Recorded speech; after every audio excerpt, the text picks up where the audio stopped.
Customers can add their own part numbers to any product online. As always, we must be logged in to utilize this feature.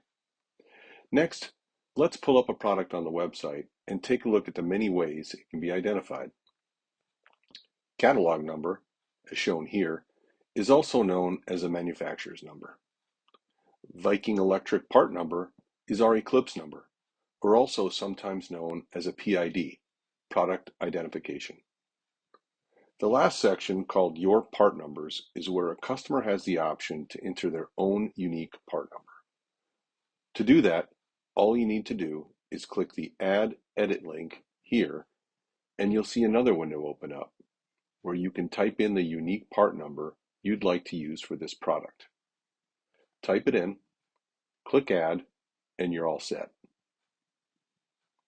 You'll need to wait till the next day for that to populate and show on the website.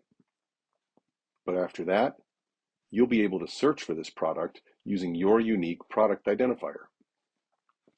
Here's an example of one I had done previously. You can take a look at all the custom part numbers created for this account by going to My Account, My Part Numbers.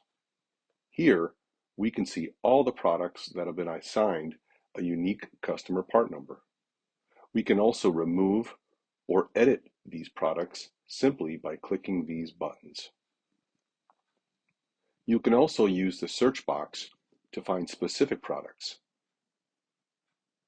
It's important to note that the customer part number feature I am showing you today is a permission-based feature. This means it needs to be turned on per user by your Viking digital specialist in order to work properly. Customers can be given the ability to add, edit, or just view customer part numbers.